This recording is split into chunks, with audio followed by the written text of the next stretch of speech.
அனைவருக்கும் வணக்கம். மெட்ராஸ் ஹைகோர்ட்லேருந்து ஒரு முக்கியமான ஒரு அப்டேட் வந்திருக்கு. ஸோ இன்றைக்கி டிஎன்பிசி குரூப் 2 எக்ஸாம் நடந்ததுனால கொஞ்சம் நம்ம பிஸியாக இருந்தோம், வீடியோ போட முடியல, கொஞ்சம் டிலே ஆகி போச்சு. நோட்டிஃபிகேஷன் நம்பர் 2, 3 அதாவது பார்த்திங்க அப்படின்னா நமக்கு வந்து அந்த நோட்டிஃபிகேஷன் உங்களுக்கு நான் ஷோ பண்ணி காட்டுறேன் பாருங்கள்.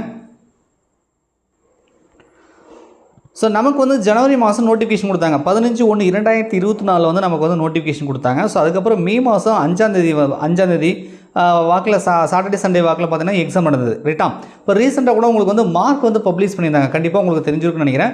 ஸோ டைப்பிஸ்ட்டு, ரைட்டா, typist, telephone operator, cashier, xerox operator மற்றும் டிரைவர், இதுக்கான நோட்டிஃபிகேஷன் கொடுத்தா எக்ஸாம் வச்சுருந்தாங்க. அதுக்காக தான் மார்க் லிஸ்ட் வந்து கொடுத்துருந்தாங்க, அதாவது மார்க் வந்து தெரிஞ்சுக்கிட்டு கொடுத்துருந்தாங்க. ஆனால் செலெக்ஷன் லிஸ்ட் வந்து கொடுக்கல, ரைட்டா? ஸோ ஆனால் செலெக்ஷன் லிஸ்ட் கொடுக்கறதுக்கு முன்னாடி இப்போ வந்து பார்த்தீங்கன்னா ப்ராக்டிக்கல் எக்ஸாம் வந்து இருக்கக்கூடிய அந்த டேட் வந்து அனௌன்ஸ் பண்ணியிருக்காங்க. ஸோ மேபி வந்து விரைவில் வந்து ஆல் டிக்கெட் வந்து நாங்கள் பப்ளிஷ் பண்ண போகிறோம் அப்படின்ற மாதிரி வந்து கொடுத்துருக்காங்க. ஆல் டிக்கெட் பப்ளிஷ் பண்ணும்போது மேபி செலெக்ஷன் லிஸ்ட்டு கொடுக்கலாம், அல்லது செலெக்ஷன் ஆனவங்களுக்கான அந்த ஹால் டிக்கெட் வந்து ஓப்பன் ஆகிற மாதிரி கொடுக்கலாம். கண்டிப்பாக வந்து அது விரைவில் அப்டேட் பண்ணுவாங்க நம்ம எதிர்பார்க்குறோம். பட் செலெக்ஷன் லிஸ்ட்டு கொடுக்காமலே அந்த டேட்டை அறிவிச்சிருக்கிறதுனால இப்போ யார் செலெக்ஷன் ஆகிருக்கா அப்படின்றது நமக்கு ஒரு சின்ன கன்ஃபியூஷனாக இருக்குது. பார்க்கலாம், ஏதாவது அப்டேட் வரும், ரைட்டா? சரி, அவங்க என்ன இன்ஃபார்ம் பண்ணியிருக்காங்கன்றதை பார்த்துக்கலாம். ஸோ அவங்க கொடுத்துருக்கூடிய இன்ஃபர்மேஷன் ஆஃப் த 2 கேண்டிடேட் கொடுத்துருக்காங்களே அது இதுதான், ரைட்டா? 15/1/2024 நமக்கு நோட்டிஃபிகேஷன் கொடுத்தாங்க. நோட்டிஃபிகேஷன் நம்பர் 2, 3 அதாவது இந்த டைப்பிஸ்ட் அப்படி வருதுலையும் அதுக்கு 2 நினைக்கிறேன், டிரைவருக்கு 3 நினைக்கிறேன். ஸோ இந்த மாதிரி வந்து கொடுத்துருந்தாங்க. இதில் skill test for the post of typist, ரைட்டா? ஸோ இது வந்து பார்த்திங்க அப்படின்னா எப்போ நடக்க போகுது அப்படின்னா 29/9/2024 சண்டே வந்து சென்னையில் மட்டும் தான் நடக்கும் skill test. Maximum Madras high court எக்ஸாமோட ஸ்கில் டெஸ்ட் எல்லாமே சென்னையில் மட்டும் தான் நடத்துகிறாங்க. ஸோ டைப்பிஸ்ட்டுக்கான ஸ்கில் டெஸ்ட்டு சண்டே 29/9/2024 நடக்க போகுது.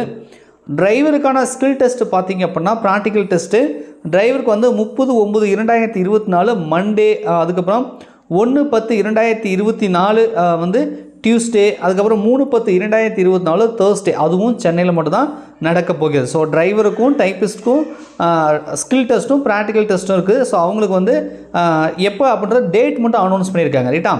இப்போ இவங்க பாருங்கள், நோட்டும் போட்டிருக்காங்க பாருங்கள். Hall ticket for the short listed candidate will be upload இந்த மெட்ராஸ் ஹைகோர்ட் ரெக்கமெண்ட் பண்ணாத வெப்சைட்டில் நாங்கள் விரைவில் வந்து ஹால் டிக்கெட் வந்து நாங்கள் பப்ளிஷ் பண்ணுவோம் செலெக்ஷன் ஆனவங்களுக்கு அப்படின்னு சொல்கிறாங்க. முதல்ல செலெக்ஷன் ஆனவங்க யார் அப்படின்னு அவங்க பப்ளிஷ் பண்ணால் தான் நாம் ஸ்கில் டெஸ்ட்டுக்கு எலிஜிபிளாக இல்லையான்றது தெரியும். மேபி இந்த ஹால் டிக்கெட்டு வந்து அப்டேட் பண்ணுறேன்னு சொல்கிறாங்களே, அப்போ வந்து நமக்கு ஷார்ட் லிஸ்ட், அதாவது செலெக்ஷன் ஆன கேண்டிடேட்டு அந்த லிஸ்ட்டும் வித் ஆல் டிக்கெட்டு டவுன்லோட் பண்ணுறதுக்கான லிங்க் வந்து ஒரே டைமில் கூட நமக்கு வந்து அப்டேட் பண்ணுறதுக்கான வாய்ப்புகள் இருக்குது. ஸோ வெப்சைட்டை செக் பண்ணிட்டே இருங்க, ஓகேங்களா? ஸோ யார் வந்து செலக்ட் ஆகிருக்கீங்க இல்லைன்ற. இப்போ இன்னொரு கேள்வி வரும், சார் மற்ற போஸ்டெலாம் இருக்குல்ல அதுக்கெல்லாம் செலெக்ஷன் லிஸ்ட்டு சார் அப்படின்ற மாதிரி நீங்கள் கேட்கலாம். அது வந்து பார்த்திங்கன்னா இவங்களுக்கு ஸ்கில் டெஸ்ட்டும் ப்ராக்டிக்கல் டெஸ்ட்டும் முடிச்சுட்டு இந்த மதிப்பெண்ணை அவங்களுக்கு ஆட் பண்ணி அதுக்கப்புறம் ஒட்டுமொத்தமாக எல்லா போஸ்ட்டுக்கும் சேர்த்து ஃபைனல் செலெக்ஷன் லிஸ்ட்டு வந்து கொடுப்பாங்க. அது அப்போ வந்து உங்களுக்கும் சேர்த்தே வந்து செலெக்ஷன் லிஸ்ட்டு கொடுத்துருவாங்க, ரைட்டுங்களா? ஸோ அது வரைக்கும் நீங்கள் வெயிட் பண்ணி தான் ஆகணும், ரைட்டா? ஸோ இந்த இன்ஃபர்மேஷன் உங்களுக்கு வந்து ஷேர் பண்ணுறதுக்காக இந்த வீடியோ நாங்கள் மேக் பண்ணோம். வீடியோ பிடிச்சதை மறக்காமல் லைக் பண்ணுங்கள். மேற்கொண்டு உங்களுக்கு ஏதாவது சந்தேகங்கள் இருந்துச்சு அப்படின்னா கமெண்ட்ஸில் கமெண்ட் பண்ணுங்கள், ஓகேங்களா? நன்றி, வணக்கம்.